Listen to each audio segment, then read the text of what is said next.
Bom, página 15, nós vamos dar continuidade. Na aula passada nós havíamos feito um comentário, ou entramos no assunto da carta aos Tessalonicenses, e nós havíamos mencionado aqui que Paulo, ele escreve essas duas cartas baseados em uma preocupação da igreja de Tessalônica. Eu havia até comentado aqui com vocês que há um debate hoje sobre qual livro do Novo Testamento foi escrito primeiro, se foi a Epístola aos Gálatas ou as cartas aos Tessalonicenses. Então, não há uma definição, tudo indica que seja a carta aos Gálatas, a primeira epístola escrita em ordem cronológica do Novo Testamento, mas isso também não diminui a importância da carta aos Tessalonicenses. Por quê? Porque a carta aos Tessalonicenses, ela foi escrita logo no início do ministério do apóstolo Paulo, ou seja, a igreja primitiva ainda estava em desenvolvimento, voltando às aulas que nós tivemos aqui sobre o livro de Atos dos Apóstolos, o Atos dos Apóstolos nós podemos dividir em 4 partes. Lembra que nós havíamos falado? A primeira delas, o nascimento da igreja. A segunda parte, o desenvolvimento da igreja. A terceira parte, a conversão do apóstolo Paulo. E a quarta parte, que divide o livro de Atos dos Apóstolos, está inserido ali no ministério do apóstolo Paulo, nas 3 viagens que o livro de Atos relata. E é durante o ministério do apóstolo Paulo que Paulo vai visitar as cidades que posteriormente ele vai escrever essas cartas. E uma dessas cidades era a cidade de Tessalônica. A cidade de Tessalônica, só para a razão de curiosidade de vocês, tem esse nome por se tratar de uma homenagem que o rei Filipe, quem era rei Filipe? O rei Filipe, ele viveu aproximadamente cerca de 150 a 200 anos antes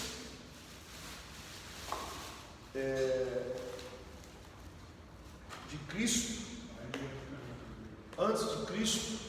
e ele era o grande imperador do Império Grego.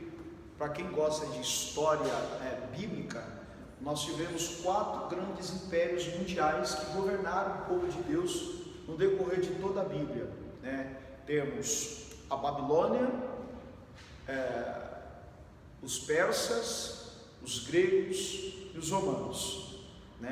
Quem já leu o sonho de Nabucodonosor, lá em Daniel capítulo 2, quando Nabucodonosor tem um sonho, ele vê uma estátua, e aquela estátua tem a cabeça de ouro, o peito e os braços de prata, o ventre de bronze e as pernas de ferro misturado com barro. Aquele sonho interpretado pelo profeta Daniel, ali está registrado os 4 grandes impérios mundiais que sempre governaram Israel. Ou seja, Israel nunca foi uma nação independente. Israel sempre esteve sob os domínios dos inimigos. Em nenhum momento Israel esteve livre da escravidão. E isso só irá acontecer durante o milênio, quando Cristo voltar. Hoje, a nação de Israel ela não pode se declarar auto-independente, até porque tem ali dentro de Israel a questão dos árabes, dos muçulmanos que disputam o poder de Israel. Ou seja, Israel nunca teve um monopólio da nação. E até na grande tribulação, o anticristo ele vai tentar esse monopólio.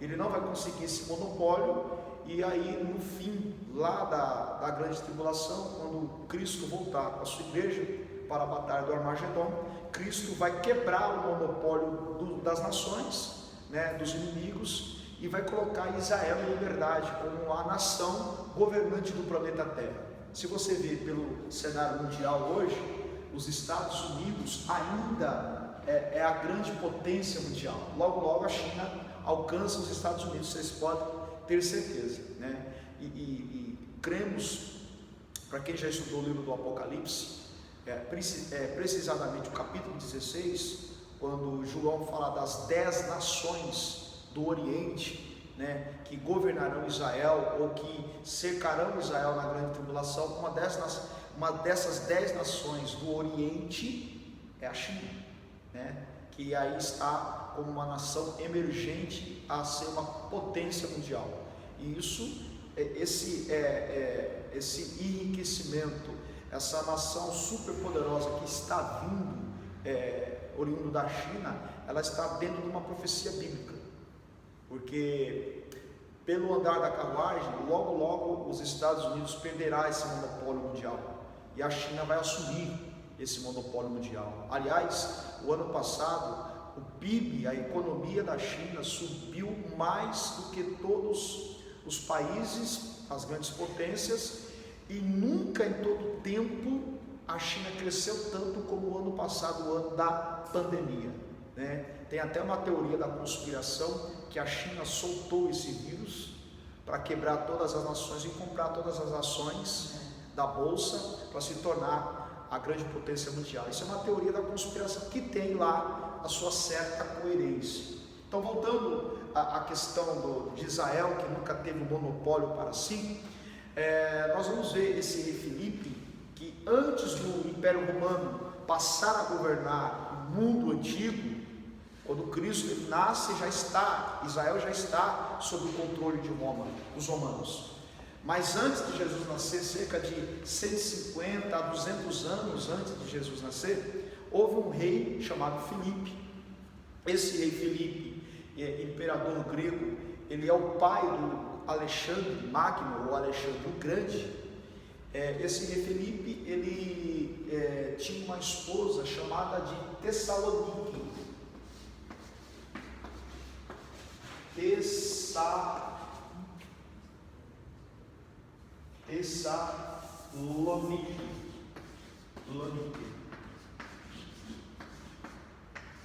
Essa princesa do Império Grego, ela vai ser homenageada pelo imperador, o seu esposo, com o nome de uma cidade, né? Grécia conquista um território e para homenagear a rainha, o rei Filipe coloca o nome da cidade de Tessalonique, que em português ficou Tessalônica. Então Tessalônica é homenagem a uma rainha, a esposa do rei Filipe, do imperador Filipe, imperador da Grécia, antes da instalação do Império Romano. Então essa aí é a informação histórica que nós temos dessa cidade. E tudo indica que o ambiente dessa cidade, a igreja que Paulo ele fundou lá em Atos, se não me engano, Atos capítulo 17, quando Paulo visitou a cidade de Tessalônica, ele funda ali uma igreja, e a igreja está muito ainda ligada naquilo que aconteceu algumas décadas antes. Eu disse aqui para vocês que o ministério de Jesus e o ministério de Paulo tem aí uma diferença de anos de aproximadamente 30 a 35 anos, podendo chegar a 40 anos de diferença. Então, essa igreja de Tessalônica está muito recente ainda. Jesus Cristo, poucos anos atrás, havia sido crucificado. E como ele, antes de subir, havia declarado que ele precisaria ir ao Pai para preparar a morada, que ele voltaria para buscar a sua igreja, então criou-se um sentimento de volta. Então a volta de Cristo estava muito implícita na fé dos irmãos da igreja de Tessalônica.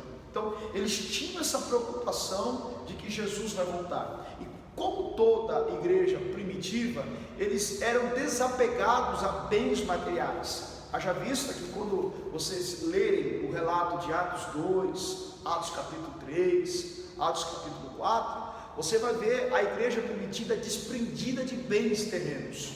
Ou seja, já que Jesus vai voltar, então para que me servem as minhas fazendas, as minhas propriedades? E era por isso que eles vendiam as suas propriedades, se desfaziam dos seus bens terrenos e entregavam os valores aos pés dos apóstolos para que administrassem a distribuição de renda, para que ninguém sentisse falta de nada, haja vista que Jesus iria voltar. Só que o tempo passa, Jesus não volta. E aí houve essa preocupação, porque acabou se disseminando uma mentira entre os irmãos de Tessalônica, e a mentira era essa: Jesus voltou e deixou os tessalonicenses para trás.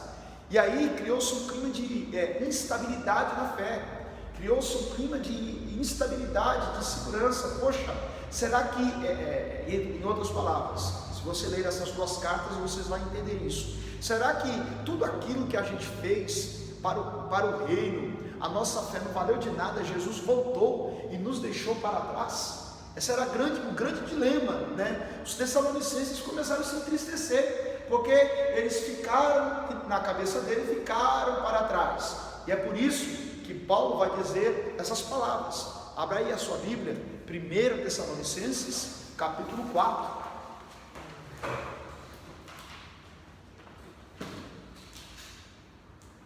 1 Tessalonicenses, capítulo 4. A partir do versículo de número 16, você aí em casa também pode estar acompanhando essa leitura. 1 Tessalonicenses, capítulo 4, versículo 16. Quem pode ler? Ler para nós, Sheila. Porque o mesmo Senhor descerá do céu com alarido, com voz... Acredito que é o verso 13. 13. Isso.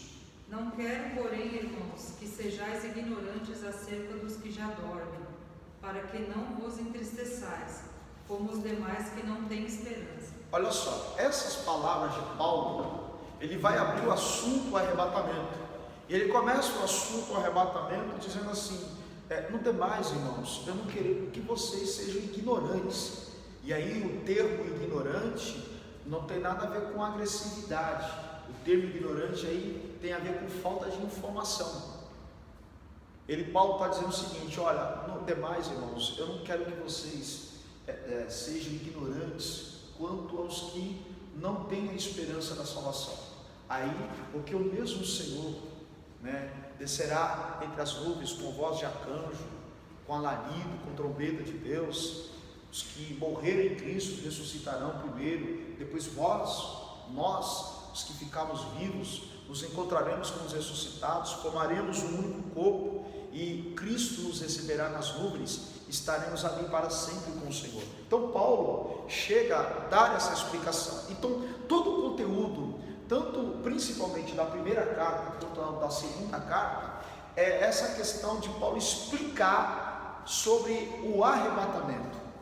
O arrebatamento. E interessante que a palavra arrebatamento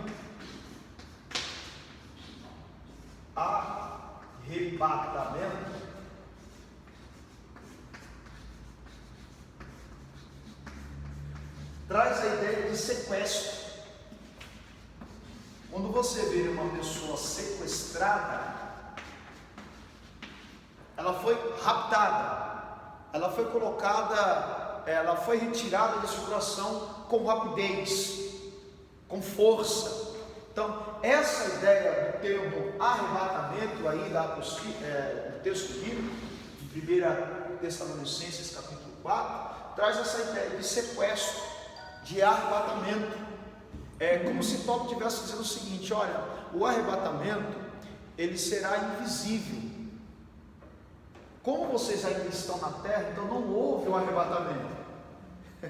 Então não houve o arrebatamento. Eu até citei aqui na semana passada, eu já tive essa sensação, irmãos, de que acordar no meio da noite e procurar minha esposa, porque eu tive sonhos assim com o arrebatamento, com a volta de Jesus, e quando eu acordei, minha preocupação, minha esposa, está aqui. Essa sensação de que Jesus vai voltar, e se acordasse, a primeira reação é: tem alguém vivo, tem alguém entre nós? Porque essa sensação deve estar, eu digo deve porque tem sumido das nossas preocupações. O arrebatamento, a sensação de que a qualquer momento nós iremos desaparecer. Isso aqui é fato, gente, né? Iremos desaparecer. Houve até uma polêmica com uma das nossas alunas há um tempo atrás, que nós até citamos um texto lá de Mateus, onde Jesus diz: olha, estando duas arando no campo, uma será levada e a outra ficará, né? Estarão dois dormindo, um ficará e outro será deixado. Então a gente trouxe essa ilustração aqui para dizer o seguinte: quando Cristo disse essas palavras em Mateus capítulo 5, 6 e 7, ali no Sermão da Montanha, Jesus está dizendo que nem todos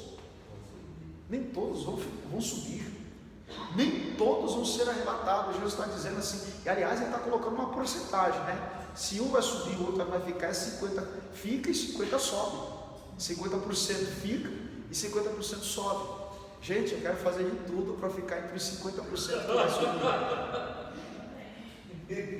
Você entendeu? Isso é uma realidade. Aliás, essa questão de um vai ficar, o outro vai subir, isso deve estar na nossa mente. Por quê? Porque Jesus está dizendo, em outras palavras, me corrija se eu estiver enganado, dentro de um ambiente, o ambiente de campo, conforme Jesus cita, um ambiente de quarto, estando dois na cama, em determinado ambiente, Jesus está dizendo, metade vai ficar, metade vai subir. É ou não é? Por favor, me corrija se eu estiver enganado nas palavras de Jesus. Vamos tentar imaginar matematicamente falando. Claro que essa conta que eu vou falar aqui não é exata, é uma hipótese. Vamos lá, dentro de um ambiente de 100 crentes, o que Jesus está dizendo é que 50 vai ficar e 50 vai subir. É ou não é um motivo de preocupação? O grande problema é que a gente está tão alienado a esse assunto, a gente tem medo de pensar nesse assunto e foge dele. A gente se preocupa, e até é um apelo meu, da minha classe, eu falo assim, de classe de pregadores, porque a gente não prega sobre isso. A gente tem medo de pregar sobre isso, medo de perder popularidade, principalmente, medo de que a igreja não sinta o poder do Espírito Santo. A gente tem medo de perder a agenda, porque essa mensagem não é atrativa, e é uma mensagem que precisa ser pregada. O arrebatamento, a gente prega sobre tudo: restituição, bênção, Deus vai mudar o quadro da tua história, Deus vai te levantar, Deus tem um chamado na sua vida, e a gente não prega sobre o arrebatamento. A gente não fala desse assunto. 50% sobe e 50% fica. Esse é o motivo de uma preocupação. E olha que exemplo os irmãos de Tessalônica estão nos dando. Eles tinham essa preocupação, e quando eles perceberam, quando uma mentira foi lançada entre eles, dizendo que Jesus já veio, eles ficaram para trás, eles ficaram preocupados e se entristeceram. Aí Paulo precisa explicar para eles que não era a razão deles se entristecerem, porque Paulo ainda estava entre eles. Opa, se eu estou aqui e eu tenho certeza da minha salvação, então não houve arrebatamento. Por isso que Paulo está dizendo: olha, vocês não podem perder a esperança como os demais que não têm esperança. Os demais que não têm esperança, Paulo está se referindo ao mundo, ao ímpio. Esses aí, eles imaginam que a vida é só nesse plano, que morreu, acabou. De maneira nenhuma, há uma eternidade. Eu sempre costumo citar aqui o pastor Napoleão Falcão. Quem já ouviu falar do pastor Napoleão Falcão? O pastor Napoleão Falcão, ele é um mestre em escatologia, e ele citou um dos seus ensinamentos, ele citou algo interessante. Ele citou o texto bíblico lá de 1 Coríntios capítulo 15, quando Paulo vai falar aqui sobre o arrebatamento para a igreja de Corinto.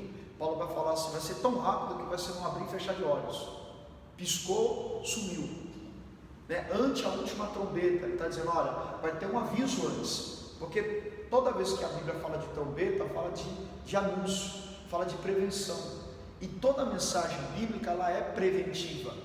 Tudo aquilo que Deus disse na palavra, ele falou e fala de forma preventiva. O que é falar de forma preventiva? Antes que aconteça, ele avisa antes.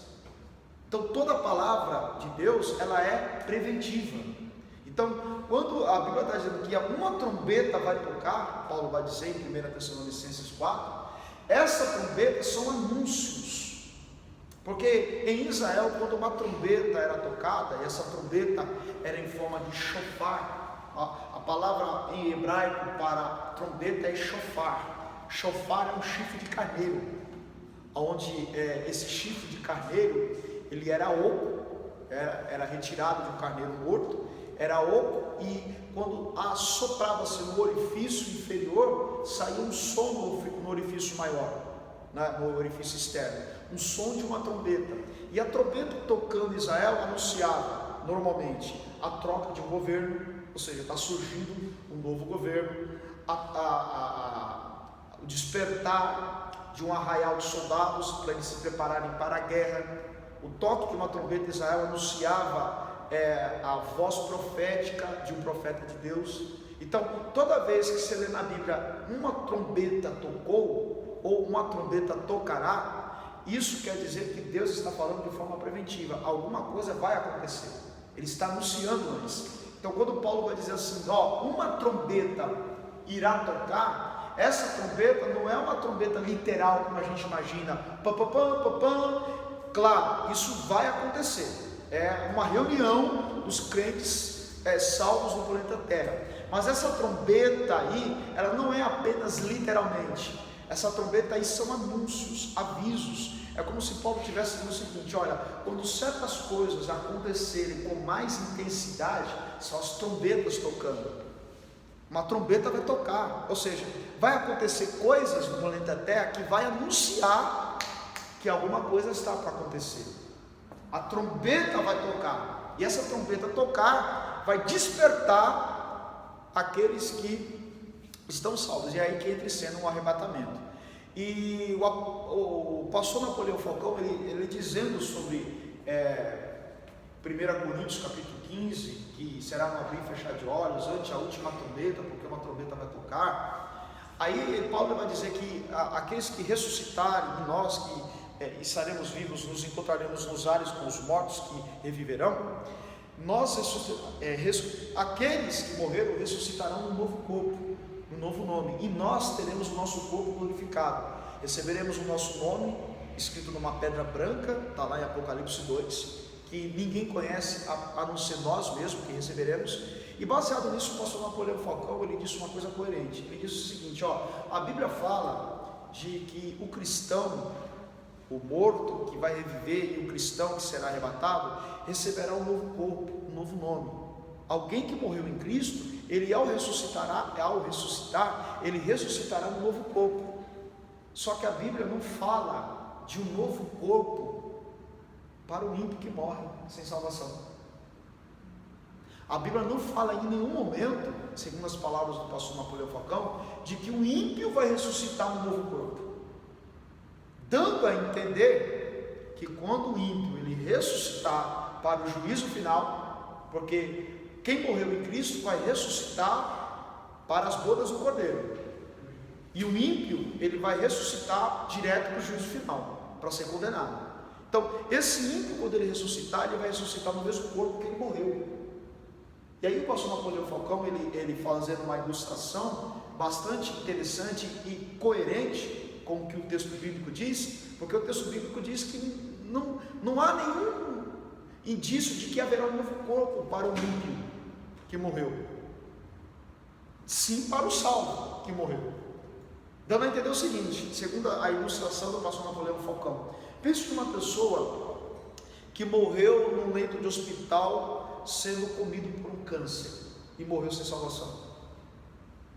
Quando ele ressuscitar, ele vai ressuscitar no mesmo corpo cancerígeno.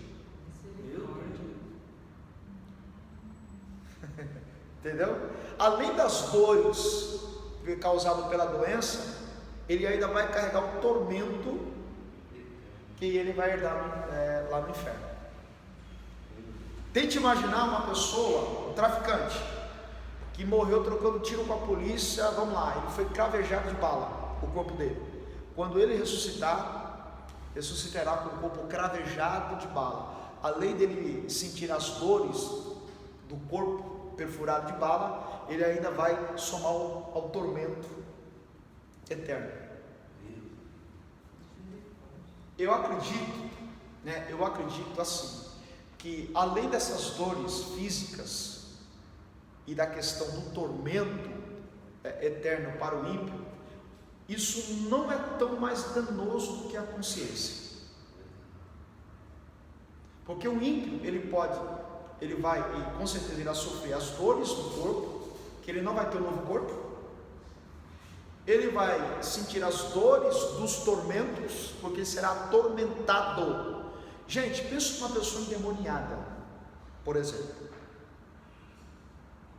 Já pensou você ficar endemoniada, atormentada, a eternidade inteira, sem sair daquele estado nunca?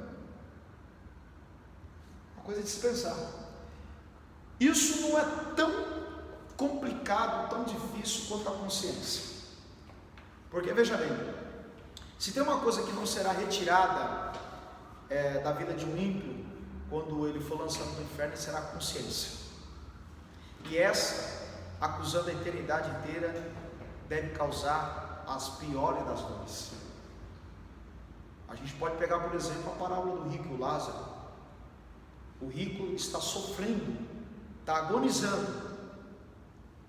E aí ele diz para o pai Abraão: permita-me que eu volte à terra, porque eu tenho 5 irmãos. Eu preciso avisar para eles que há uma eternidade aqui, esperando eles, caso eles não mudem. O pai Abraão olha para ele e diz o seguinte: olha, eles têm Moisés e os profetas, ou seja, eles têm a Bíblia. Se eles não ouvem a Bíblia, não virá o morto como você. O que está acontecendo aqui? O rico da parábola de Lucas 16, ele tem consciência de que o que levou ele para o inferno foi a desobediência da palavra. É mais ou menos assim. É alguém que já vai ressuscitar com o corpo que ele morreu, somado-se ao tormento e a consciência, que Jesus vai dizer em Marcos capítulo 9 que é um bicho que nunca morre. É mais ou menos assim, a pessoa no inferno: eu estou aqui porque eu fiz aquilo, eu estou aqui porque eu fiz isso. Aqui na terra, a gente, quando cai em si, a gente até tenta consertar o erro. Lá não. Eu estou aqui porque eu fiz isso e não me arrependi. E aquilo vai martirizar ele, a mente dele, a eternidade toda. A eternidade não tem fim. Então essa mensagem, ela tem que ser falada, ensinada nas igrejas. E Paulo vai falar sobre isso, somando-se aí a primeira e a segunda epístola aos Tessalonicenses. Eu fiz um breve comentário porque eu peço que vocês estudem esses assuntos aí na carta aos Tessalonicenses, com a sua Bíblia e com a apostila, tá ok? Eu queria ver com vocês agora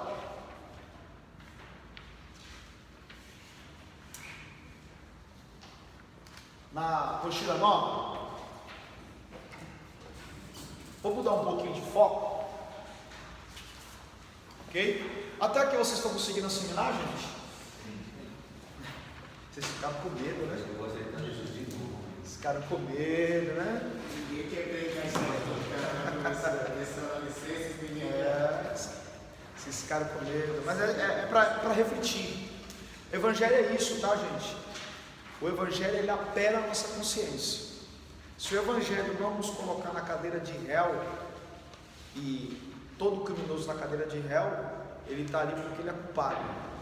O Evangelho tem essa função de colocar o pecador na cadeira de réu, fazer ele refletir. Se o Evangelho não nos colocar na cadeira de réu, e na cadeira de réu nós não refletirmos sobre os nossos erros, esse Evangelho é fajuto. Esse Evangelho não está transformando, porque é justamente a cadeira de réu que nos transforma. Eu estava lendo uma reportagem ontem no Domingo Espetacular da Record, a história de um assaltante de a mão armada. Ele foi preso nos Estados Unidos. Lá nos Estados Unidos é preso mesmo, na Grã-Bretanha. Aqui no nosso país, um cidadão assaltando de mão armada é um crime, parece que lá na Grã-Bretanha, no Reino Unido, é crime. Apareceu com uma arma na mão assaltando, é crime. Cai na mesma situação do homicídio. Aí ele foi preso 10 anos. E durante 2 anos ele começou a praticar esporte, a ter um bom comportamento, até ele conseguir a liberdade. E hoje ele se tornou campeão triatlético, né? É nado, corrida e ciclismo, né? E se tornou uma referência. Ironman,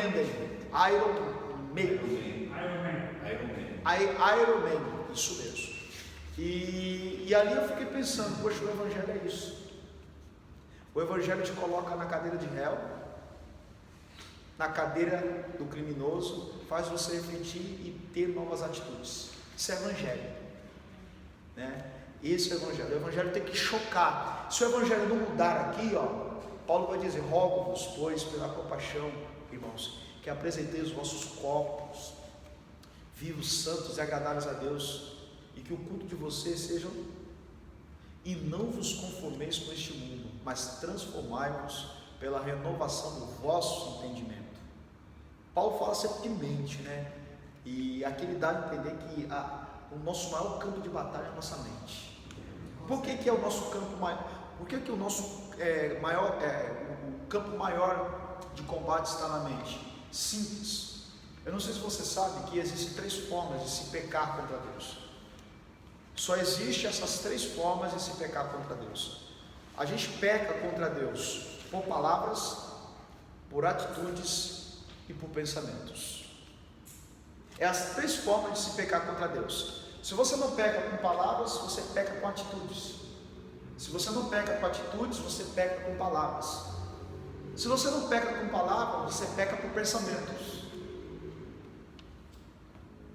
O grande detalhe é o seguinte: quando a gente peca por palavras, é algo visível. Por exemplo, você falou palavrão, eu ouvi, então é algo visível, eu identifico o problema. Quando você peca por atitude é visível. Eu estou vendo que você estourou, eu estou vendo que você, vamos lá, fez alguma coisa, roubou, assaltou, bateu, é algo visível. Mas em pensamentos? Eu não consigo ver. Eu consigo ouvir as palavras, eu consigo ver as suas atitudes, mas eu não consigo ver o que você pensa. E é aqui que Paulo bate sempre nessa tecla. Quando ele vai falar em Efésios 6, a armadura do soldado, a primeira armadura que ele fala, capacete. Como é que Davi venceu Golias? Foi lançando a pedra na testa dele? De maneira nenhuma. Golias passou 40 dias no campo de batalha, chamando o exército de Israel de frouxo, covardes. As palavras de Golias entrando na mente dos soldados hebreus. Dai-me um homem, dizia Golias. Frouxos, ninguém tinha coragem de enfrentar Golias. Aí veio um menino carregando um queijinho para entregar para os seus irmãos na guerra. Quando ele viu o gigante lá, ele olha assim: vocês não vão fazer nada, não?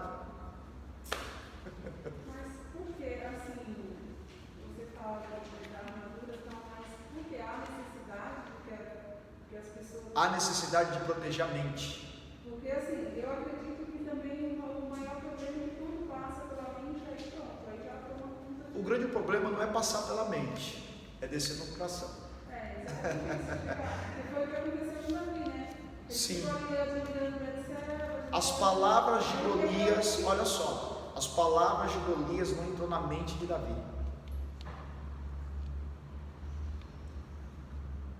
Golias conseguiu vencer o exército de Israel entrando na mente deles. Vocês não são homens. Mas nesse caso aí foi bom, né? Sim. Nesse caso tinha essa questão do tamanho, né? Mas Davi tinha menos da metade de Golias. Bem menos, né? Olha o que Davi vai dizer: você vem contra mim com a sua espada, com a sua lança, eu vou contra você, em nome do Senhor. Mente blindada. Um grande pensador, ele diz o seguinte: nós não podemos impedir que os pássaros voem sobre a nossa cabeça, mas nós podemos impedir que eles façam ninhos. Alguém consegue impedir que pássaros deixem de sobrevoar sobre nós? Mas se uma pomba querer fazer ninho na sua cabeça, você não vai deixar. Sim ou não? Sim. O grande pensador quis dizer o seguinte: a gente não pode impedir que os maus pensamentos venham. Não existe uma regra absoluta para você dizer não quero pensar isso, não quero pensar isso. Não existe uma regra. A gente vai pensar. Ele estava querendo dizer o seguinte: a gente não consegue impedir que os maus pensamentos venham, mas a gente consegue impedir que eles fiquem. A gente não tem como um poder absoluto para blindar a nossa mente e dizer assim: eu sou super crente, eu não penso bobagem. Vamos lá, vamos ser sinceros, quem nunca pensou uma besteirinha aqui? Pensou hoje, né? Mas entre pensar e fazer há uma diferença. Você não pode impedir, mas você pode orar e pedir para Jesus tirar esses pensamentos de você. Eles não podem ficar. Golias venceu o exército entrando na mente. E é assim que Satanás faz, gente. Como é que vocês acham que Satanás convenceu Eva? Entrando na mente dela. É assim que Deus disse: de tudo pode comer? Ela disse: não, eu não posso comer de tudo. Tem uma árvore ali que eu não posso tocar um fruto nem comer. Aí Satanás entrando na mente dela: sabe por que Deus disse isso? Deus disse isso porque sabe que no dia que você comer, você vai ser igual a ela, ou igual a ele. Aí aquilo ficou martelando na mente dela. É claro que a Bíblia não fala de quanto tempo durou entre a conversa com a serpente e até o dia que ela toma no fruto. Mas dá uma olhadinha em Gênesis 3:6. Vamos lá? Gênesis 3:6. Só para a gente fechar esse assunto. Gênesis 3:6.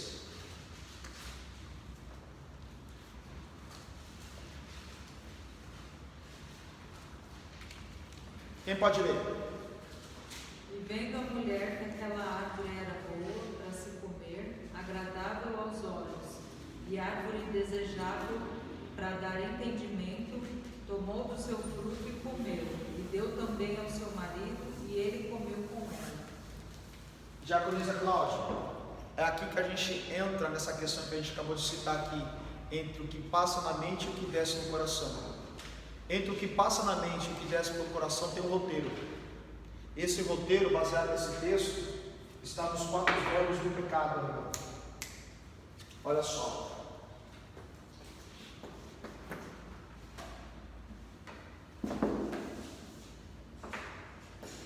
Olhar, desejar,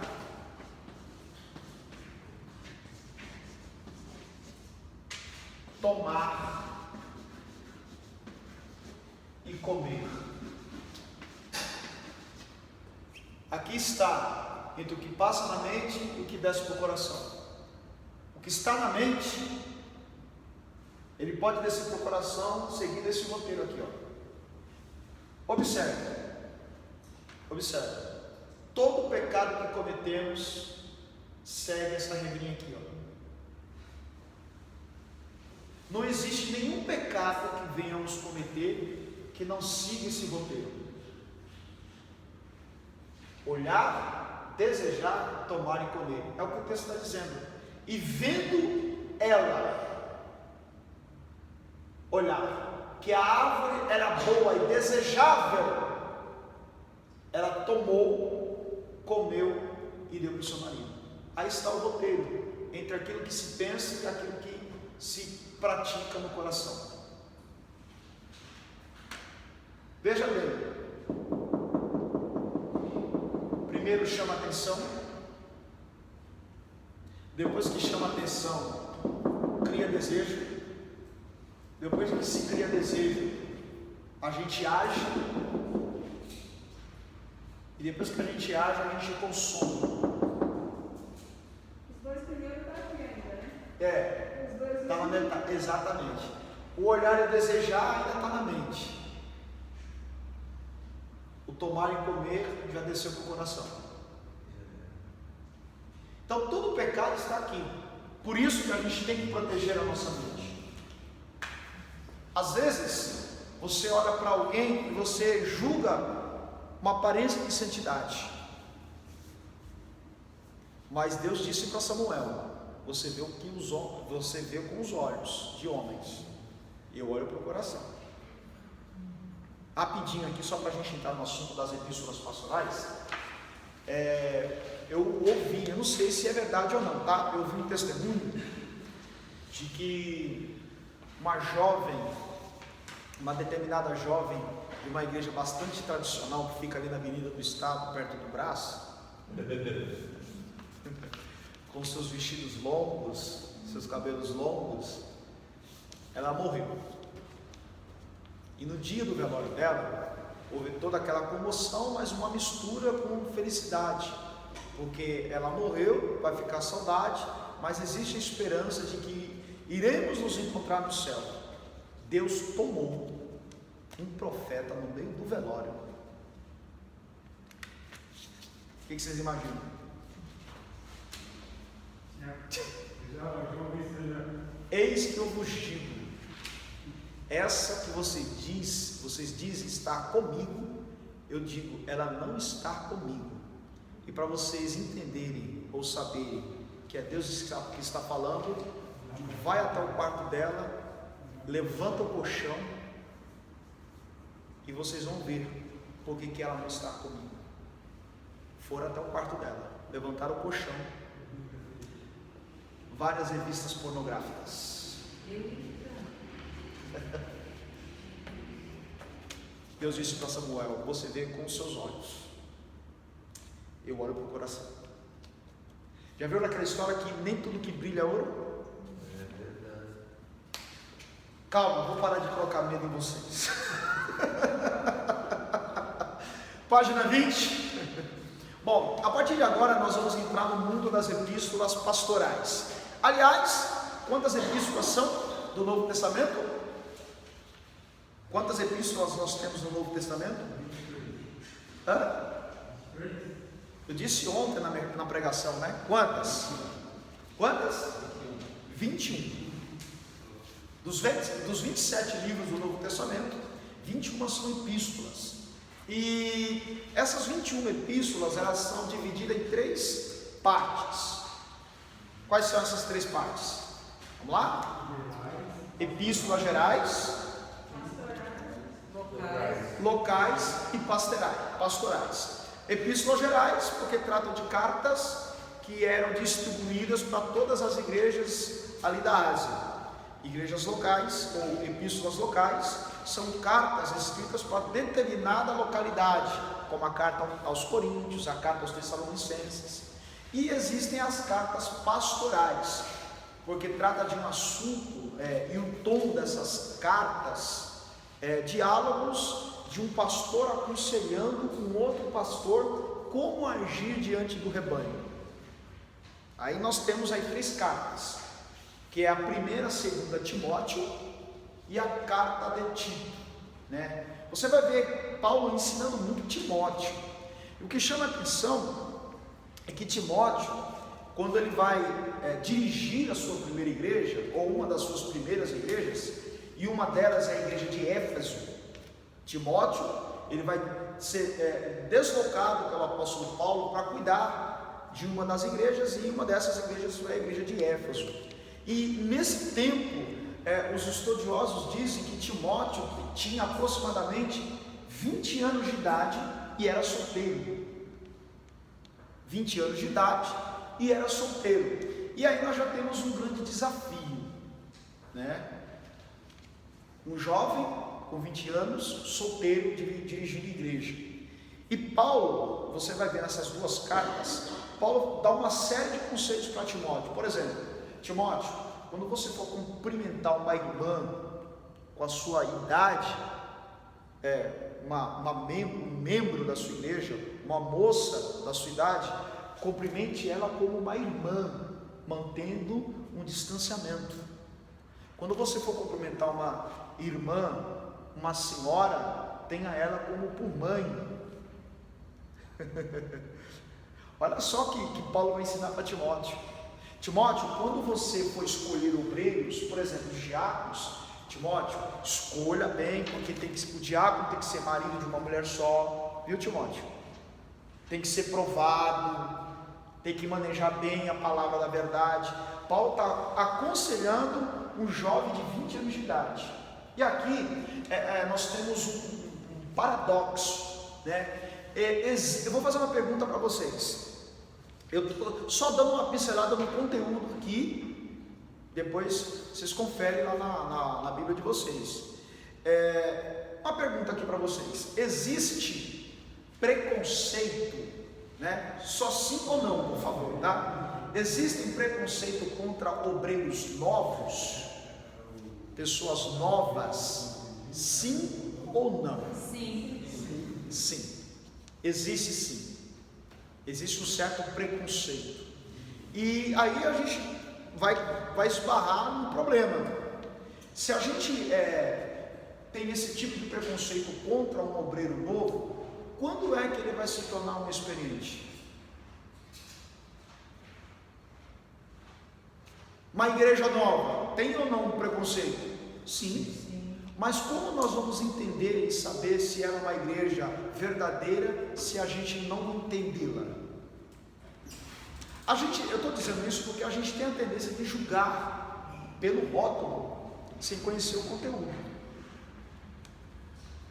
É por isso que Paulo está instruindo Timóteo. Timóteo, você não tem experiência, você é jovem, mas eu vou te dar um conselho. O Espírito expressamente diz, Timóteo, nos últimos dias haverá homens gananciosos, homens avarentos. Timóteo, você é pastor de igreja, mas você vai ser cercado de homens avarentos, homens cruéis. E Paulo vai dizer assim: Timóteo, toma cuidado com esses homens. Está lá, 1 Timóteo capítulo 3 em diante. Então, essas duas epístolas, aliás, essas três epístolas, a 1 Timóteo, 2 Timóteo e Tito, são conselhos de um Paulo que tem experiência, passando experiência para um jovem Timóteo e para um jovem Tito. Veja bem,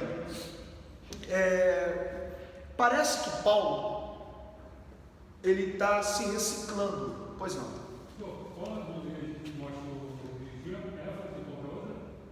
Ele dirigiu, ele esteve à frente da igreja de Corinto, esteve à frente da igreja de Filipenses, mas a que mais ele se destacou foi na igreja de Éfeso, tá?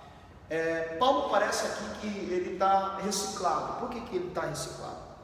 Eu não sei se vocês lembram que Paulo, quando ele vai fazer a primeira viagem com Barnabé, a primeira viagem missionária, João Marcos vai junto com Paulo e Barnabé. Acho que está lá em Atos 13 e Atos 14.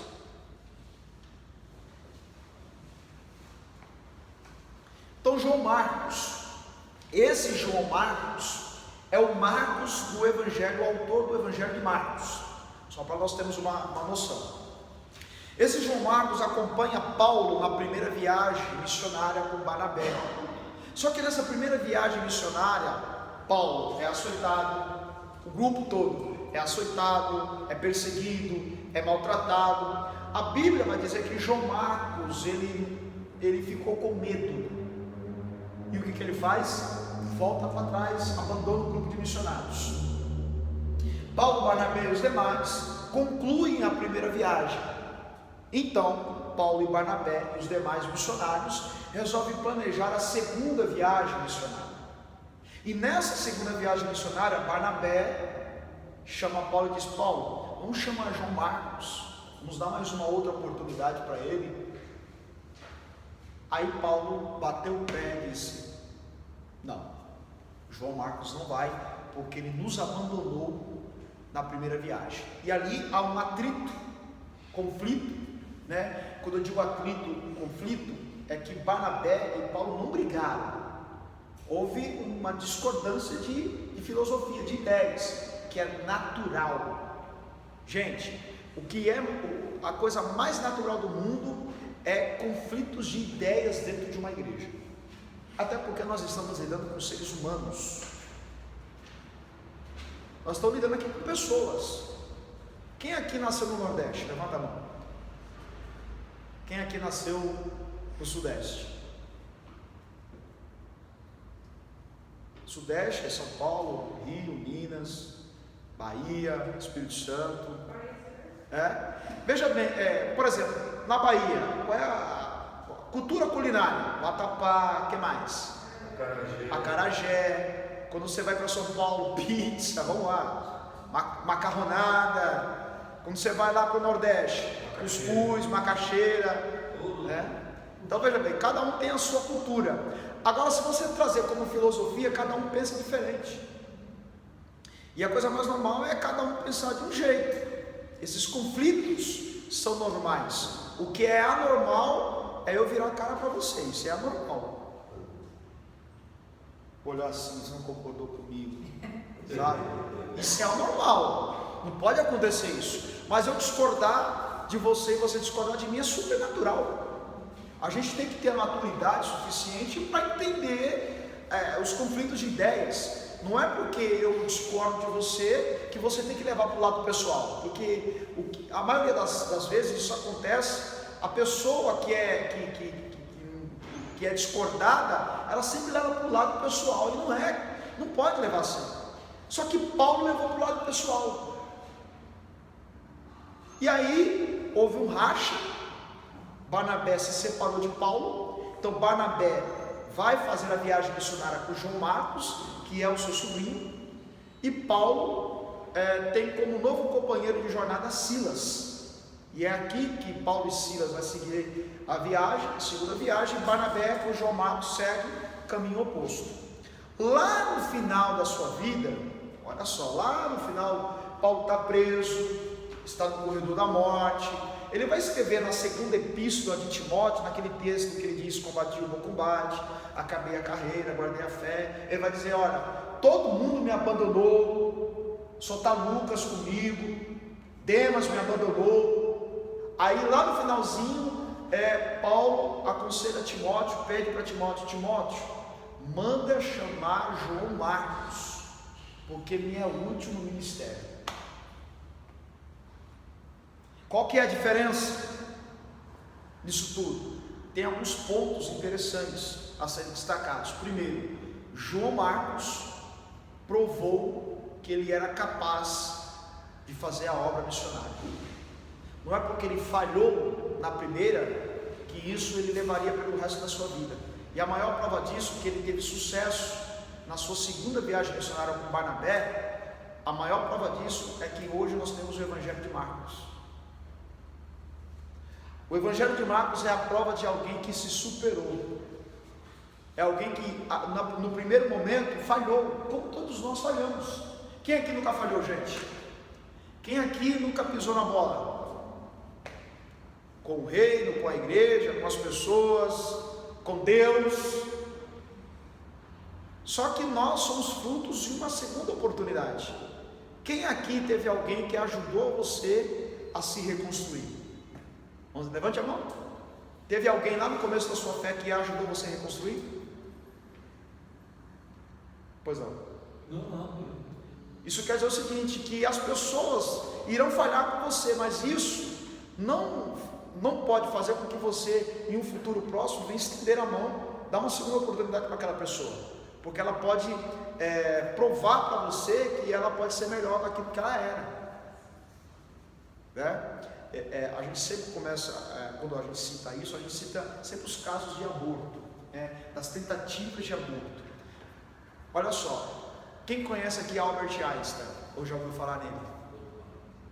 Albert Einstein, a sua mãe tentou matá-lo ainda no seu ventre. A mãe de Albert Einstein tentou abortá-lo, não conseguiu, se tornou o maior cientista mundial. O jogador Cristiano Ronaldo, quem conhece ele? A mãe dele tentou abortá-lo, não conseguiu, está aí, 5 vezes melhor jogador do mundo. O que seria de nós se nós não tivéssemos uma segunda oportunidade? O pecado estava para nos abortar, e veio Deus, por intermédio de Jesus, na graça da cruz, e nos deu uma outra oportunidade. Então, primeiro ponto, João Marcos, ele agarrou a segunda oportunidade e provou que ele poderia melhorar. Outro ponto, Paulo reconheceu que errou, porque alguém já disse o seguinte, que a unanimidade é burra. Uma prova disso, a multidão lá diante do castelo de Antônia dizia assim para Pilatos, quando Pilatos apresentou Barrabás e Cristo: a quem eu devo soltar, Cristo ou Barrabás? A multidão unânime disse o que para Pilatos? Então, baseado nisso, toda unanimidade é burra. E isso tem uma lógica. Não é porque está todo mundo dizendo a mesma coisa que está tudo ok. Então Paulo entendeu que ele errou no seu conceito, ele julgou errado João Marcos, e a maior prova disso é que Paulo agora está reciclando, ele fez uma reciclagem na sua autoavaliação, que é o que nós deveríamos fazer uma reciclagem diante da nossa avaliação, porque nem tudo que a gente ouve de fato é verdade. A gente tem a tendência de acreditar muito naquilo que a gente ouve, e a maior prova disso é que um dia Jesus ele resolveu fazer uma reunião ministerial, a primeira reunião ministerial de fato com os 12, e ele faz nessa primeira reunião 2 perguntas. A primeira: o que os homens estão pensando em ser o Filho do Homem? Aí alguém diz: olha, estou dizendo por aí que eu sou João Batista, estou dizendo por aí que o Senhor é Elias, estou dizendo por aí que o Senhor é Jeremias, estou dizendo por aí que o Senhor é algum dos profetas. Aí Jesus faz a segunda: e vocês? Pensam o que de mim? Ninguém responde. Quando você vai para o original, Jesus pergunta para eles assim, Mateus 16: o que os homens dizem acerca do Filho do Homem? Mexeu com a opinião de vocês? Isso é bastante interessante, porque Jesus naquele momento conhecia os discípulos, e quando ele faz a primeira pergunta, o que os homens estão dizendo acerca do Filho do Homem, Jesus sabe que o ser humano tem a tendência de ir muito por aquilo que eles ouvem. O que vocês estão achando? O que os homens dizem acerca do Filho do Homem? Aí ele vai remeter a opinião dos terceiros, e aí Jesus vem e diz na segunda pergunta: a opinião dos terceiros mudou a sua opinião acerca do Filho do Homem? Então, o ser humano em si, ele é muito vulnerável àquilo que ouve. A gente deveria, baseado naquilo que a gente ouve, procurar saber se é verdade ou não, procurar saber a verdade, porque se não houver uma verdade absoluta, porque veja bem, toda história tem 3 verdades: a sua verdade, a verdade dos outros e a verdade de Deus. Por isso que a gente não pode julgar os outros sem saber da história. Então, Paulo, ele entendeu, pela atitude de João Marcos de ter dado a volta por cima, que ele errou. Poxa, eu julguei errado o João Marcos. Por isso que ele diz na segunda epístola de Timóteo: manda chamar João Marcos porque me é útil no ministério. Antes não era, mas agora ele é útil. E a mesma coisa ele faz com Timóteo. Veja, ele olha para Timóteo e diz assim: eu não posso errar com Timóteo, eu não posso fazer a mesma coisa com Timóteo, aquilo que eu fiz com João Marcos. E a gente deve aprender com os nossos erros. Veja bem, Augusto Cury, eu não estou fugindo da matéria não, tá gente?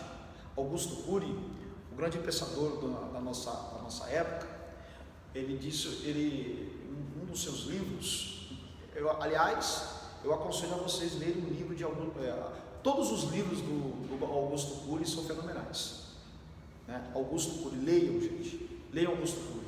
né? Principalmente os livros que ele coloca de um lado Cristo e de um outro lado a filosofia. Ele faz um paralelo fantástico, né? Aliás, foi estudando sobre Jesus e escrevendo seus livros que ele se converteu, né? Ele era ateu, mas ele queria saber sobre essa figura Jesus. Quando ele vai para a Bíblia, ler a Bíblia, ler os Evangelhos, estuda sobre Jesus, ele encontra um ser humano fantástico, aí ele se converte. Então leiam. Esse pensador, ele diz o seguinte, Diaconisa Cláudia, o homem inteligente, aliás, o homem inteligente aprende com os seus próprios erros, mas o homem sábio aprende com os erros dos outros. E tem razão. O homem inteligente, o que é o homem inteligente? Ele aprende com os seus erros. Você errou, e você, em um futuro próximo, se você está vendo que aquela coisa vai se desenhar naquele erro que você cometeu, opa, eu não vou fazer isso, porque eu já errei, e eu já sei o tamanho do estado, então eu não vou fazer. Esse é o homem inteligente. Mas e o homem sábio? O homem sábio vê o outro errando, e diz assim, se eu fizer igual ele, eu vou errar também, então eu não vou fazer. Esse é o sábio. Essa é a diferença do homem sábio para o inteligente. O inteligente aprende com os seus próprios erros, o sábio aprende olhando os erros dos outros, claro, sem julgar, né? Então Paulo ele fez essa autoavaliação e temos aí o conteúdo das duas cartas. Nós vamos aí, página 20, as cartas pastorais de Paulo. Alguma pergunta até aqui? Alguma pergunta aí você de casa? Ó, introdução. Acorda aí, lava o rosto. Se você dormir na minha aula, eu te pego. Ó, página 20, as cartas pastorais de Paulo. Introdução. 1 e 2 Timóteo e Tito estão no grupo da chamada carta Paz. Assim denominadas, porque Paulo as escreveu para dois jovens pastores. Elas contêm instruções sobre a conduta pessoal dos ministros do Evangelho e suas responsabilidades eclesiásticas administrativas nas igrejas locais. Nada indica que essas cartas foram escritas na mesma ocasião e há nelas diferenças importantes. Por exemplo, 1 Timóteo trata do ministério da igreja, 2 Timóteo fala praticamente nada sobre isso, e Tito fala muito pouco sobre esse assunto. São cartas que não foram escritas ao mesmo tempo, com assuntos diferentes. Autoria e autenticidade. Os eruditos da moderna alta crítica lançam mais dúvidas sobre a autenticidade dessas epístolas do que sobre quaisquer outras obras que se declaram de autoria paulina ou de Paulo. De acordo com o entendimento que nega a autoria paulina das epístolas pastorais, seu autor pseudônimo, ou seja, um falso escritor, teria lançado mão, ou um anônimo, teria lançado mão da autoridade do nome de Paulo, a fim de combater o gnosticismo, um grupo de hereges incipiente no século II. Essa opinião afirma que, as epístolas pastorais são obras inteiramente pseudônimas, mas não explica os itens tão pessoais a respeito de Paulo, que trazem sinais de autenticidade. Ou seja, eles dizem que as cartas não foram escritas por Paulo, mas Paulo fala na primeira pessoa, se referindo a ele, Paulo, com Timóteo e com Tito. Então eles não conseguem explicar essa finalidade ou essa afinidade entre Paulo e os pastores. Ponto 2. Que algum admirador de Paulo incorporou observações paulinas autênticas e epístolas escritas depois de Paulo já ter falecido. Ou seja, alegam que algum fã do apóstolo Paulo teria colocado um nome ou dado a Paulo a autoria das cartas. Bom, as dúvidas a respeito da autoria paulina se originam primariamente de diferenças de vocabulário e estilo gramatical que figuram nas pastorais, quando postas em confronto com outras epístolas paulinas. As conclusões resultam de tabelas estatísticas elaboradas com o auxílio de computadores. Por exemplo, as cartas pastorais têm um total de 902 palavras, e dessas não mais de 50 palavras, são caracteristicamente paulinas, ou seja, a linguagem é de Paulo. Além disso, algumas palavras têm significado diferente de um livro para o outro. Por exemplo, Paulo usa no grego antichomai com o sentido de amparar, ajudar, como em 1 Tessalonicenses 5,14, e como apegar-se em Tito 1,9. E a palavra koinos significa leviticamente impuro em Romanos 14,14 e comum em Tito 1,14 ou 1,4. Bom, página 21. Teoria dos fragmentos paulinos. O que isso quer dizer? Foram encontrados alguns fragmentos de pergaminho. O que seria pergaminho, gente? Quem se lembra aqui dessa aula? Você chegou a pegar essa aula de bibliologia?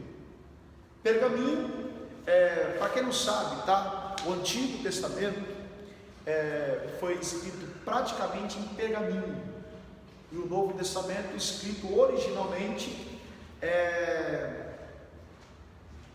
em papiro. Desculpa, o Antigo Testamento originalmente, quando eu digo originalmente, a sua primeira escrita foi escrito no papiro, que aí papiro vai dar origem à palavra papel. E se Moisés começou a escrever a Bíblia em 2500 anos antes de Jesus nascer, lembra que nós falamos sobre isso lá no Egito? Então, segundo a tradição, a escrita em papel começou lá no Egito por volta do ano de 2500 anos antes de Cristo. Por que papiro? Papiro é uma planta, por nome, com o mesmo nome, papiro, e essa planta ela era entrelaçada, suas folhas eram entrelaçadas uma na outra, batida na rocha até ficar uma camada fina, espécie fina, secada no sol, e ali era usado a ponta de um pedaço de pau queimada, se tornando em carvão, e a escrita era escrita naquele pergaminho, né? Esse pedaço de madeira com a ponta queimada era chamado de carvão vegetal, e o carvão vegetal era escrito no pergaminho, no papiro. Já no Novo Testamento nós temos o pergaminho. O pergaminho normalmente era retirado as peles dos animais, de cabra, de boi, de ovelha, para retirar essas peles, cortava em retângulos. As pessoas iriam para a beira-mar, molhavam, encharcavam aquela pele, colocavam em cima de uma rocha e batia com uma pedra até aquela pele ficar bem macia e fininha. Secava-se no sol e enrolava-se aquilo, formando os pergaminhos, rolos, os pergaminhos. Então, o Antigo Testamento, o papiro, o Novo Testamento, nós vamos estudar isso lá, era em pergaminho. Bom, foi encontrado alguns fragmentos desses pergaminhos dos escritos originais, ou das cópias dos originais. Vamos entender um pouquinho tudo isso. Bom, há certa variedade de opiniões sobre as quais seções das epístolas pastorais contém supostos fragmentos de material que, na realidade, foram escritos por Paulo. Em adição, é improvável que meros fragmentos de genuínas epístolas paulinas houvessem sido preservados, sobretudo porque a maioria deles é de natureza pessoal, não se revestindo de atrativos teológicos. Bom, é importante que se diga que hoje, em todos os museus bíblicos, não há nenhum texto escrito em papel original, ou seja, lá da mão do autor, não há, porque isso se perdeu com o tempo, se perdeu como Israel era muito invadida. Então, normalmente esses reinos vassalos que subjugavam Israel, eles, para, por exemplo, fazer com que Israel perdesse a identidade e a fé, eles destruíam os pergaminhos, os escritos de Moisés. Outros, como reis judeus, mas que eram ímpios, para destruir a palavra de Deus, eles queimavam. Um deles, se não me engano, foi o rei Zedequias. O rei Zedequias uma vez recebeu uma carta do profeta Jeremias, e quando Baruque, que era o escrivão de Jeremias, vai ler a carta de Jeremias, e no conteúdo Jeremias aconselha o rei Zedequias a se submeter a Nabucodonosor, porque essa era a vontade de Deus. Zedequias se indignou, chamou o profeta Jeremias de estar tramando contra Israel, de ser um profeta vendido por Nabucodonosor. Ele pega aquela carta e corta com canivete e joga no fogo. Foi destruída ali uma porção da palavra de Deus. Então, essas porções originais, elas foram destruídas. O que nós temos são as cópias dos originais, escrito pelos escribas. Essas cópias a gente ainda consegue encontrar em alguns museus, principalmente britânicos, Israel. Nós temos aqui na região de Barueri o Museu da Bíblia. Poxa, qualquer dia a gente poderia ir lá visitar o Museu da Bíblia. Lá tem como eram os pergaminhos, os textos originais, fragmentos de cópias originais, tem lá no Museu da Bíblia. Qualquer dia a gente pode marcar para ir lá, aqui em Barueri. Oi? Agora arrumei para a cabeça? Bom, a gente pode organizar uma caravana, alugar um ônibus e ir lá. Eu não sei se abre à noite, mas é bom dia de sábado, né? Sábado pela manhã, sair daqui umas 10 horas e ficava até umas 2 horas da tarde lá. Lá tem guia explicando tudo lá. Interessante. Museu da Bíblia. Na volta passa na churrascaria, passa no cartão do Adriano. Vamos lá. Bom, página 22. Vamos lá para a gente encerrar a aula de hoje.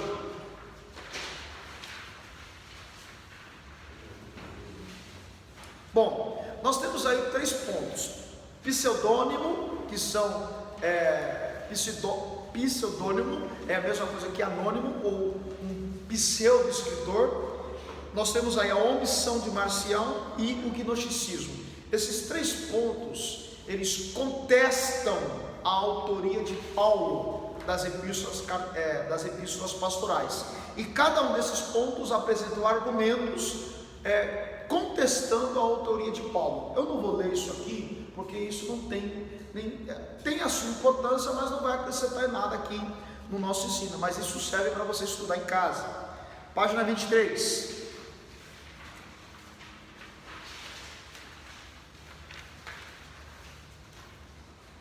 Estruturas eclesiásticas, ou seja, essas epístolas elas trazem uma estrutura para a igreja, cujo Timóteo e Tito são os pastores.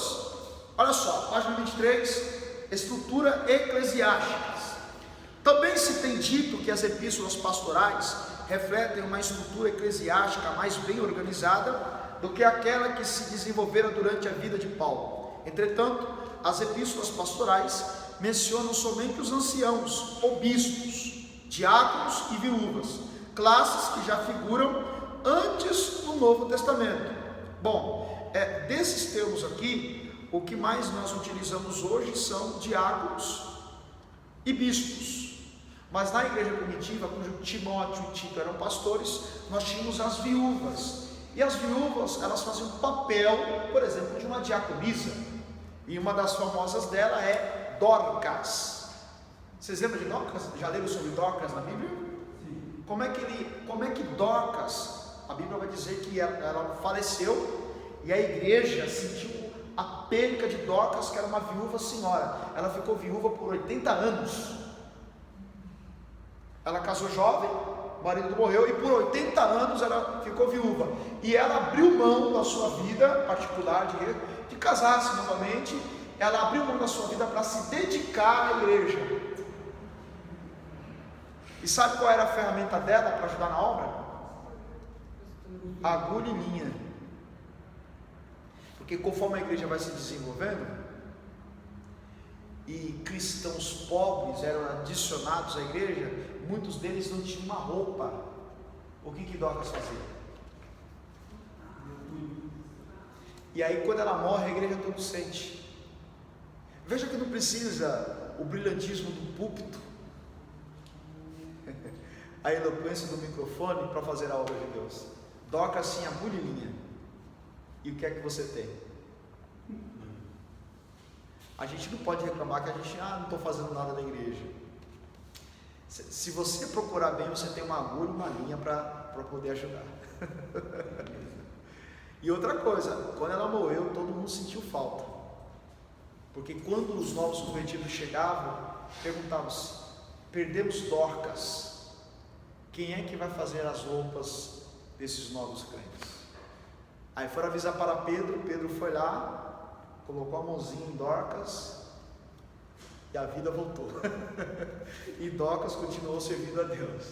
Então, lembre-se, você tem uma linha e uma agulha, alguma coisa você pode fazer. Jesus ainda reduziu ainda a agulha e uma linha. Jesus diz assim: se você pegar um copo com água e oferecer qualquer um dos meus pequeninos, você está fazendo para mim. Então não tem como, não tem desculpa para não fazer, né? Então vamos lá. Então as viúvas faziam o papel das diaconisas. Nós temos a figura do bispo. Aliás, o termo bispo e presbítero é a mesma coisa. O nome, a função, ela pode ser diferente. Por quê? Porque o termo bispo, presbítero e ancião, você vai, por exemplo, no Salão do Reino das Testemunhas de Jeová, lá nós não temos a figura de pastor, porque eles acreditam que o único pastor foi Jesus Cristo, e não existe outro pastor. Então eles assumem a postura de um líder. Por exemplo, no Salão do Reino é chamado de ancião. Então ancião, presbítero e bispo, dentro do significado do termo, são iguais praticamente. Porque o que significa o presbítero ou ancião? Eles são administradores, auxiliares da diretoria. O bispo, ele tem aquela função de administrar as igrejas. E aí, tanto o ancião quanto o presbítero, ele faz a ponte entre a igreja e o líder, o bispo, o diretor. Então, se fôssemos fazer a divisão de patentes, o bispo seria o diretor, o ancião ou o presbítero, que tem o mesmo significado de termo, seria a ponte, aquele que seria o meio-campo entre o administrador e o rebanho. Ok? Então, basicamente eram esses termos para obreiros: bispos, diáconos, as viúvas, e também nós temos a questão da figura do presbítero. Lá, se não me engano, a primeira epístola de Pedro, capítulo 1, ou capítulo 2, agora me fugiu, Pedro vai dizer: eu sou presbítero também. Então, Pedro, antes de ser apóstolo, era presbítero, né? E só para a gente concluir aqui, tá, gente? Não existe presbítera, nem eclesiasticamente, nem no dicionário da língua portuguesa. Se você abrir agora um dicionário ou ir lá no Wikipédia, não existe o significado da palavra presbítera. Não tem, nem apóstola. Você não vai encontrar. Você vai encontrar aí nas igrejas, né? Não, onde que eles tiram isso? Vai saber. Eu fico meio encucado, porque veja bem, eu não tenho nada contra uma pessoa, um irmão, né, que se autodenomina apóstolo. Se você pegar pelo significado da palavra apóstolo, significa enviado, fundador de igrejas, é o significado da palavra apóstolo. Mas se você for pegar pelos requisitos para vir ser apóstolo no Novo Testamento, aí não tem como uma pessoa dizer que é apóstolo, porque baseado no Novo Testamento, um apóstolo teria que primeiro ter andado com Cristo pessoalmente, ter sido testemunho ocular de Jesus ressuscitado, ter operado os mesmos milagres que Jesus realizou, isso trazer autenticidade para uma pessoa dizer que é apóstolo. E é por isso que Paulo vai ter uma certa dificuldade, porque os homens acusam Paulo de falso apóstolo, que Paulo não fazia parte dos 12. Só que Paulo viu Jesus ressuscitado, Paulo fez milagres que Jesus realizou, Paulo ressuscitou Eutico. Só para vocês terem uma ideia. Então, veja, que para ser um apóstolo baseado no Novo Testamento, tinha que preencher esse requisito. Então, isso quer dizer que nenhum apóstolo de hoje pode ser considerado apóstolo, a não ser que a pessoa, baseado no significado da palavra apóstolo, se autodenomine apóstolo. Agora, quem concorda comigo, para que se alguém que seja apóstolo hoje, tem que ter tido o primeiro apóstolo, que ungisse o segundo. Sim ou não? Sim. Porque veja bem, quem é que unge evangelista? Pastor? Não pode um evangelista ungir um outro evangelista. Concorda comigo? Quem é que unge um presbítero? O evangelista ou o pastor? Quem é que unge o diácono? Pode ser um presbítero, um evangelista e um pastor. Um diácono pode ungir uma outra pessoa, diácono. E quem unge apóstolo? Tem que ter o primeiro. A não ser que alguém lá ainda não descobriu que Paulo ungiu alguém. Olha, eu te consagro apóstolo. E aí foi até chegar os dias de hoje. Aí cai por terra a tese, né? Então vamos lá. Eu vejo essa questão muito polarizada. Por que ela é polarizada? Porque, veja bem, parece que quanto mais a importância do nome, mais a pessoa se sente superior aos demais componentes do corpo eclesiástico. Apóstolo, tá, apóstolo. Por que não pastor? Eu não sei se vocês sabem, né? Já saiu aí na internet a unção para o rei da igreja. Isso aí não é uma questão de Querer ser maior, né? Um título. Bom, é só você consultar no YouTube aí, coloca lá, pastor sendo ungido a rei da igreja. Você vai encontrar. Tem um cidadão lá no Nordeste, no vídeo claramente, né? O fogo caindo, sabe? Os irmãos rodando, todo mundo falando mistério. Um cidadão, eu não sei se ele é rei, para ungir um rei, tem que ser rei. Concorda comigo? Um cidadão está com uma garrafa de óleo. Aí o cidadão que está sendo ungido a rei, ele está sentado num trono, com um manto vermelho, e o óleo sendo derramado na cabeça, e alguém vem com uma coroa, e pum! E a igreja no poder total. Eu falei, meu Deus, o rei da igreja. O rei da cocada? Qual que é o nome dos... Não, meu pastor é rei, o rei da igreja. Teve um cidadão aí que disse que recebeu uma revelação da unção do querubim. Aliás, querubim não, a unção do arcanjo. O arcanjo da igreja.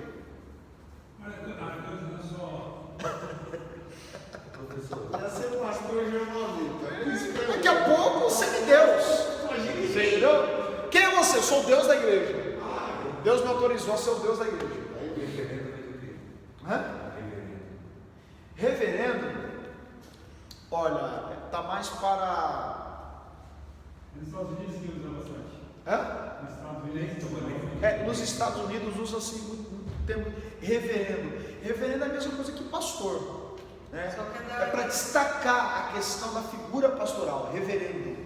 Poxa, reverendo Cristiano. Ao invés de eu chamar pastor Cristiano, é cultural isso. Não é da católica, reverendo? Não. É mais nas igrejas batistas, não. Batistas, presbiterianas, né?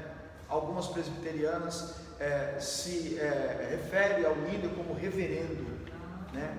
É para destacá-lo como o pastor da igreja. É uma questão cultural também, né? Reverendo.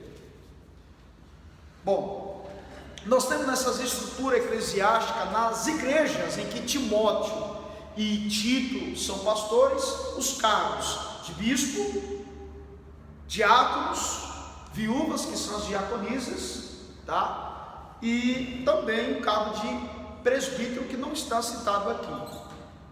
Bom, a ortodoxia, o que significa a palavra ortodoxia? É aquilo que é tradição, é aquilo que é lei, é como se fosse uma lei, uma regra imutável. Bom, por igual modo, argumentam alguns que a ênfase posta sobre a ortodoxia doutrinária nas epístolas pastorais implica em um estágio pós-paulino do desenvolvimento teológico, quando a doutrina cristã já era considerada como completa, e consequentemente era mister defendê-la da corrupção ao invés de ampliá-la em seu escopo. Entretanto, a defesa tradicional ortodoxia cristã caracteriza as epístolas de Paulo desde os primórdios de suas atividades. Exemplo disso são as epístolas aos Gálatas como um todo e o capítulo 15 de 1 Coríntios. Bom, o que isso quer dizer? Isso quer dizer, gente, o seguinte: essa ortodoxia é que logo após o falecimento de Paulo, Paulo, antes de morrer, já havia alertado. Ele dizia o seguinte: eu temo que após a minha morte,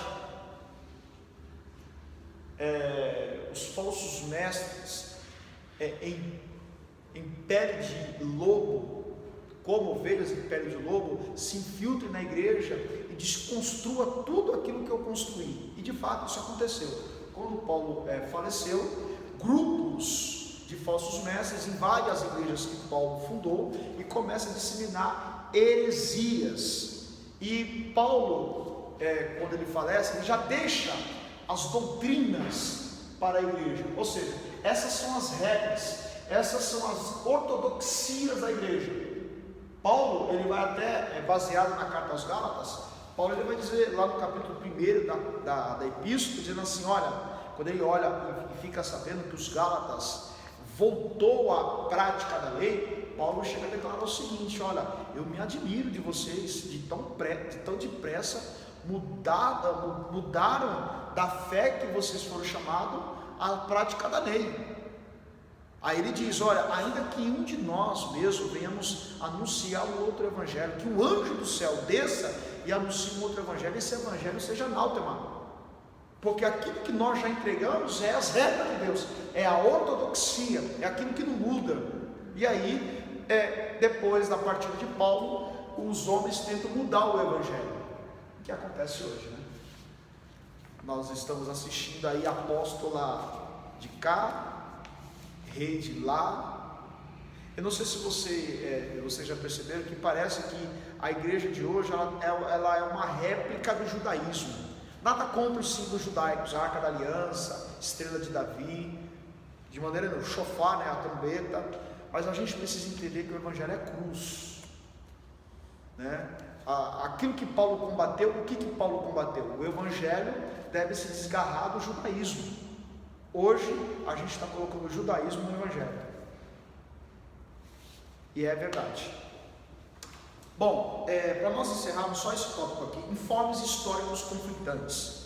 Finalmente, alguns afiançam que as epístolas pastorais fornecem informes históricos e geográficos que não combinam com a carreira de Paulo, conforme o registro de Atos, do livro de Atos e de suas outras epístolas. Supostamente, esse teria sido o erro crasso de algum falsificador piedoso. Os informes conflitantes são que Paulo deixara Timóteo em Éfeso quando viajou para a Macedônia, que Demas abandonara Paulo. Demas continuava em companhia do apóstolo em Filemão 24, e que Paulo deixara Tito em Creta e fora para Nicópolis, ao mesmo tempo que Tito continuara a jornada até Dalmácia, ao passo que no livro de Atos Paulo não visita nem Creta nem Nicópolis. Bom, isso aqui é uma teoria de alguém que quer desconstruir o que Paulo construiu. A Bíblia vai dizer que Paulo, ele coloca, por exemplo, Tito como pastor da igreja de Creta, só que a base para entendermos as epístolas está no livro de Atos. E no livro de Atos, em nenhum ponto, segundo quem acusa Paulo de falso, registra Paulo, por exemplo, visitando a cidade de Creta ou de Nicópolis. O livro de Atos não cita que Paulo esteve nessas cidades, por isso que eles contestam que Paulo ele não é o autor das epístolas pastorais. Mas você irá encontrar Paulo falando na primeira pessoa, tanto com Tito como de Timóteo, ok? Semana que vem nós entramos na primeira epístola de Timóteo, segunda e Tito. Alguma pergunta? Você de casa tem alguma pergunta para fazer? Deixe no comentário e posteriormente estarei respondendo a todos vocês. Você de casa aí, Deus abençoe. Em nome de Jesus, aula encerrada.